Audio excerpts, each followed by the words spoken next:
자, 부동산 경매 Q&A 18번째 시간입니다. 이번 시간에 전세권에 관한 질문 두 가지 더 살펴보고 전세권 마치도록 하겠습니다. 이것도 많이 좀 계속 올라오는 질문인데요. 지속적으로. 전세권이 소액보증금 보호에 관한 규정을 적용함에 있어서 기준이 될 수 있는지에 대한 내용입니다. 뭐 큰 제목에서 질문의 내용은 그대로 다 나와 있고요. 사례를 하나 볼게요. 자, 수도권 과밀억제권역에 있는 주택이 경매로 나왔습니다. 근데 2015년 2월 7일 날 전세권을 설정을 했고요. 그 다음에 가압류나 압류가 집행이 됐습니다. 근데 전세권자는 전세권이라는 거는 점유를 요건으로 성립하는 권리는 아니기 때문에 전세권자가 등기상에 전세를 설정했다고 하더라도 집을 얼마든지 비워놓을 수 있고요. 이런 상태에서 임차인이 대항력을 갖췄습니다. 보증금은 3,200만 원이에요. 자, 요 임차인이 경매될 때 그 확정일자는 없다는 전제로 보고요. 배당 요구를 했을 때 배당받는 최우선 변제권으로 배당받는 금액이 얼마인지에 대한 질문일 겁니다. 그러니까 지난 시간에도 우리 임대차에서 공부했다시피 소액 임대차에 있어서 보장되는 금액이라는 거는 계속 시대에 따라서 변화해 왔거든요. 주택 가격이 상승하면서 전세 가격도 따라 올라갔고요. 그러다 보니까 과거에는 300만 원, 500만 원밖에 그 이하의 임차인밖에 소액 임차인으로 보호를 안 해주던 게 지금은 많이 올라갔죠. 3,400, 3,700까지도 올라가 있는 상태입니다. 자, 이렇게 계속 올라가는데 법이 상향 조정되는 쪽으로 개정이 되기 전에 저당권을 설정한 담보물권을 설정한 사람한테는 종전의 규정을 적용한다라는 그 경과조치 규정 때문에 이런 문제가 발생을 해요. 그래서 이 전세권이 만약에 담보물권이라고 한다면 임차인은 현행법대로 보장을 받는 것이 아니고요. 이 전세권이 설정된 당시에 그때 적용되던 법에 의해서 소액 임차인인지 또 보장 금액은 얼마인지가 결정이 나게 됩니다. 근데 담보물권자, 소액 임차인 최우선 변제에 관한 경과 조치, 우리 부칙에서 볼 수 있는 내용인데요. 개정 전에, 여기서 말하는 개정은 뭔가요? 보증 금액이 이제 낮았다가 주택 가격이 올라감에 따라서 보증금도 상향 조정된 요 개정을 얘기하는 겁니다. 개정되기 전에 담보물권을 취득한 자에 대해서는 종전의 규정을 적용한다 이렇게 되어 있습니다. 중요한 건 담보물권이죠. 채권이 아니라. 그죠? 담보물권. 그러면 이 경과조치 부칙에 적용을 하려면 결국에는 어떤 것이 담보물권이고 어떤 것이 담보물권이 아닌지만 판단을 하면 되겠네요. 자, 저당근저당은 당연히 담보물권이죠. 그죠? 우리 민법에서 규정하고 있는 물건 8가지 중에서 3개가 담보물건이고요. 유치권, 질권, 저당권 이렇게 돼 있죠. 담보물건이고 그 중에 저당권은 대표적인 담보물건입니다. 따라서 이 전세권이 저당권이라고 한다면 당연히 2015년 2월 7일 날 적용되던 법을 적용해야 될 것이고요. 자, 담보가등기라는 것은요. 소유권 가등기를 금전 채권을 담보하기 위해서 편법으로 사용하기 시작했고 그러다 보니까 그걸로 인해서 좀 억울한 피해를 보는 사람들이 많이 발생을 했고 그러다 보니까 법이 가등기 담보 등에 관한 법률이라는 법을 제정을 했죠. 그래서 그때 그 가담법, 줄여서 가담법이라고 얘기하는데 가담법은 뭐라고 규정을 하고 있냐면요. 등기상에 소유권 이전 청구권 보존 가등기라고 등기가 되어 있다고 하더라도 사실상 소유권을 이전받기 위한 어떤 매매 예약을 담보하기 위한 것이 아니라 목적이 금전 채권을 담보하기 위한 가등기라고 한다면 그건 담보 가등기로서 뭐하고 같이 본다? 저당권과 같이 본다. 이런 규정이 있습니다. 그러니까 소유권 가등기가 아니라 담보 가등기라고 한다면 저당권으로 본다고 했고요. 그 저당권은 대표적인 담보 물건이니까 요게 전세권이 아니라 만약에 담보 가등기라고 하더라도 2015년 당시에 적용되던 법을 적용할 수밖에 없는 겁니다. 그럼 남은 거는 전세권이고요. 또 이 질문의 취지도 전세권이죠. 그죠? 근데 이 전세권은 부동산 경매 권리 분석에 있어서 항상 논란이 됩니다. 항상 말소기준 권리가 될 수 있다, 될 수 없다, 되는 경우에는 어떤 전세권이 말소기준 권리가 되고 어떤 전세권은 말소기준 권리가 되지 않는다. 뭐 이런 논란들이 굉장히 많죠. 그 이유가 제가 뭐라고 말씀드렸습니까? 전세권이라는 것은 원칙적으로는 용익물건인데요. 우리 민법이 여기에다가 담보물권적 권능까지 같이 줬다고 말씀을 드렸습니다. 그러니까 이 경매 사건에서 지금 A가 가지고 있는 이 전세권이 만약에 담보물건이라고 한다면 2015년도에 법이 적용돼서 이 임차인은 보증금을 얼마밖에 배당을 못 받아요? 2,700만 원밖에 배당을 못 받을 겁니다.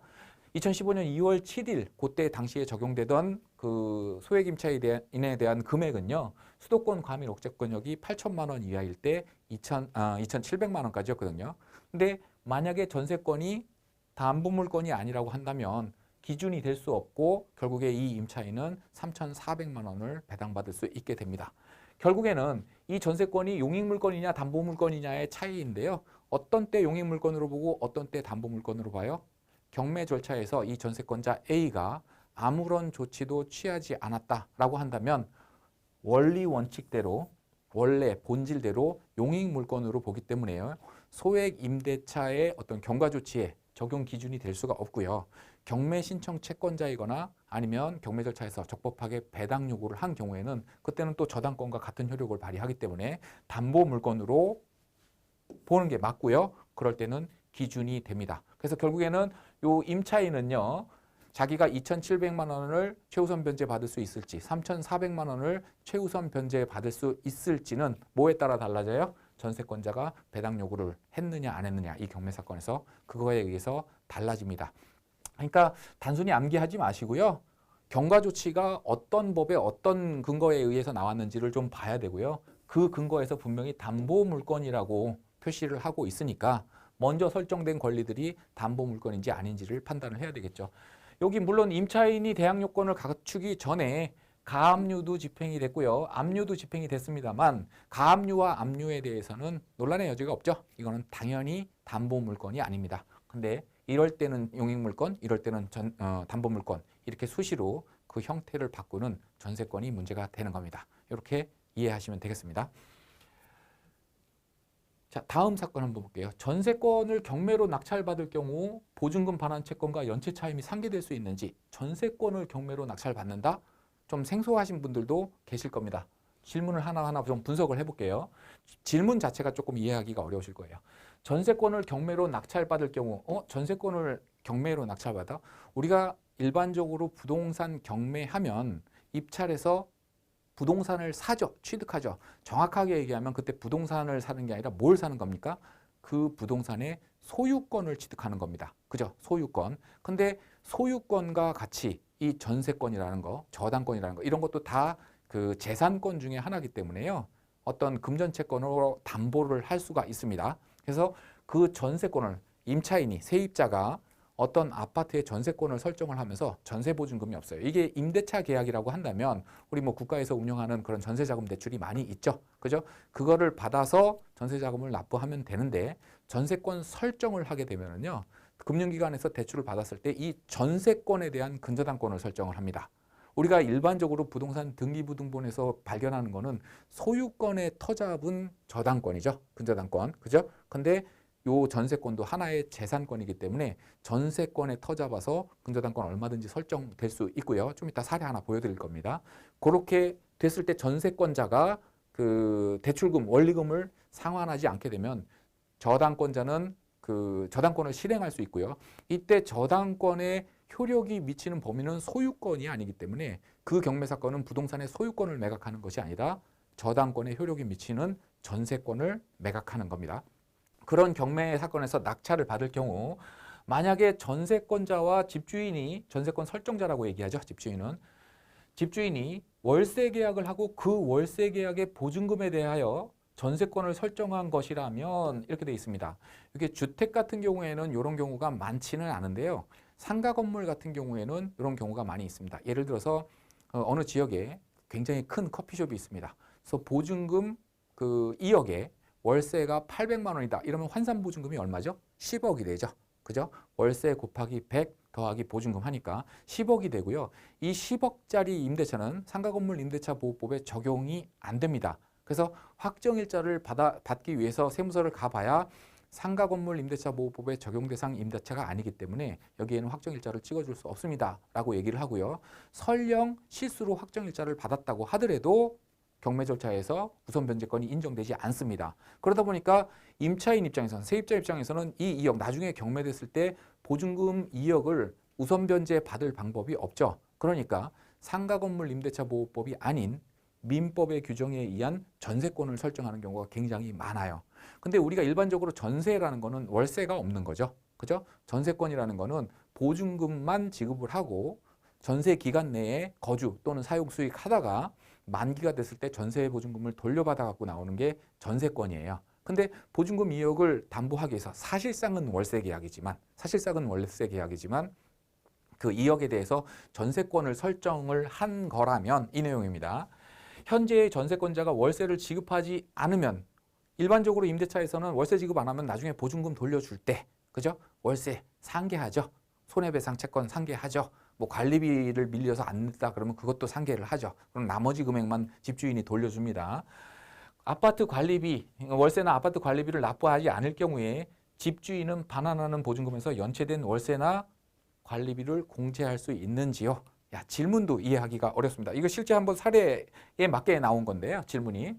자, 성남지원에서 있었던 경매 사건입니다. 지금도 진행되고 있고요. 다만 날짜가 좀 변경이 돼가지고 매각기일을 다시 잡히기를 기다리고 있는 사건입니다. 성남시 분당구 판교동에 있는 아파트예요. 감정가는 지금 6억 원이 잡혔습니다. 한번 유찰이 돼서 4억 2천만 원으로 떨어졌는데요. 지금 이 아파트의 현재 시세가 매매 시세가 12억에서 13억 정도로 됩니다. 그래서 처음에 제가 이 사건을 봤을 때는 6억 잡혔길래 지분 매각 사건인가 보다. 2분의 1 지분만 매각하는 그렇게 생각을 했었는데요. 그 내용이 아니더라고요. 등기 권리 한번 살펴볼게요. 소유권을 가지고 있고요. 거기에 전세권을 설정을 했습니다. 근데 그 밑에 대부회사가 근저당권을 설정했는데 요 근저당권이라는 거는 소유권에 터잡은 그 근저당권이 아니고요. 요 전세권자한테 돈을 빌려주고 설정한 근저당권입니다. 근데 이 전세권자가 어떤 원인에 의해서 원리금을 상환하지 못하자 대부회사가 경매를 집어를 넣었고요. 그래서 요 전세권이 그 경매로 지금 매각되는 그런 상황입니다. 그 매각물권명세서 보면은요. 일단 등기된 권리 등 중에서 낙찰자한테 그 부담이 승계되는 권리에 대해서는 공란으로 비어져 있습니다. 결국에는 인수되는 권리는 아무것도 없다라는 거죠. 그리고 비고란에 보면은요. 전세권에 대한 매각이며 건물에 대한 매각이 아님 아주 구체적으로 기재를 해놨습니다. 전세권을 매각하는 경매 사건이 전혀 없는 건 아닌데요. 가끔 눈에 보이긴 하지만 그렇다고 해서 흔한 거는 아니니까 입찰자들이 이 아파트를 매각하는 사건이구나 라고 잘못 판단해서 입찰할까 봐 친절하게 비고란에 이렇게 기재를 해놨고요. 그 다음에 요 두 번째 사항이 문제인데요. 등기사항 증명서상, 그러니까 등기부 등본상 전세권의 존속기간은 2019년 4월 27일 얼마 남지 않았습니다. 까지이며 존속기간 만료 시 반환될 전세금이 유동적일 수 있다 이렇게 표시를 해놨습니다. 전세금은 6억이고요. 그렇다고 한다면 전세권의 만기가 도래했을 때 집주인한테 6억을 받고 전세권을 말소해 주는 게 맞는데 돌려받는 6억에 좀 유동성이 있을 수 있다. 이런 표시를 해놨어요. 그래서 이 내용에 대해서 사실은 질문이 들어온 내용입니다. 그런데요. 일단 볼게요. 전세권이라는 거는 계속 나오지만 물건이죠. 물건. 우리 민법이 규정하고 있는 물건입니다. 그리고 이 물건이라는 것은요. 법정주의를 채택하고 있습니다. 무슨 얘기냐 하면 법률에서 규정한 대로 그거는 활용이 돼야지 물건이라는 거는 별도의 당사자, 쌍방의 합의에 의해서도 물건을 새로 창설하거나 변경하거나 소멸시킬 수 없다라는 그런 내용입니다. 법에. 근데 또 전세권에 관한 규정 중에서 제315조, 민법 제315조에서는 뭐라고 나왔냐면요. 전세권의 손해배상 책임, 전세권자의 손해배상 책임 나와가지고요. 전세권의 목적물의 전부 또는 일부가 전세권자의 책임 있는 사유, 뭐 천재지변으로 뭐 건물이 허물어졌다 이런 건 안 되겠죠. 책임 있는 사유로 인하여 멸실된 때, 부서진 때죠. 멸실된 때에 전세권자는 손해를 배상할 책임이 있다. 이렇게 규정을 하고 있고요. 이 전세권이 물권 법정주의를 채택하고 있다 보니까 법으로 정한 내용 외에 다른 채권은 손해배상 채권에 포함이 안 되는 겁니다. 판례를 한번 볼게요. 전세금은 그 성격에 비추어 여기서 말하는 성격이라는 건 뭐죠? 물권 법정주의적 성격인 거죠. 그죠? 따로 당사자의 합의에 의해서도 내용을 바꿀 수 없다라는 그 물권 법정주의적 성격을 얘기하는 겁니다. 전세금은 그 성격에 비추어 민법 제315조 이 내용입니다. 멸실됐을 때 손해배상을 한다. 이 내용. 제315조 소정의 전세권 설정자의 전세권자에 대한 손해배상 채권. 여기서 전세권 설정자는 집주인을 얘기하는 거죠. 손해배상 채권, 요 손해배상 채권 외에 다른 채권까지 담보한다고 볼 수 없다라고 표시를 하고 있습니다. 설령 당사자끼리 월세를, 이거는 사실상 월세 계약이니까 월세 안 내면 전세보증금에서 반환할 때 공제하고 드립니다라는 약정을 했다라고 하더라도 이거는 법적으로 효력이 없다. 당사자 사이에서는 효력이 있을 수 있습니다만 제3자한테는 효력이 없다라는 내용이고요. 전세권 설정자, 집주인이죠.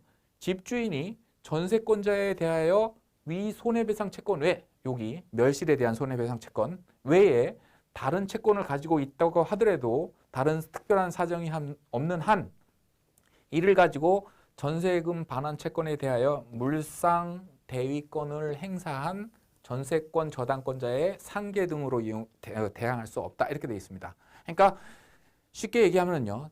집주인이 있고 전세권자가 있는데 전세권이라는 것은 그 손해배상 채권까지 법이 정하고 있어요. 근데 당사자들끼리 전세권을 설정할 당시에 월세를 안 내면 또는 아파트 관리비를 안 내면 돌려주는 전세권 그 보증금에서 상계하고 돌려준다라고 하면 그 자체가 무효는 아니지만 요건 두 사람 사이의 약정일 뿐이고요.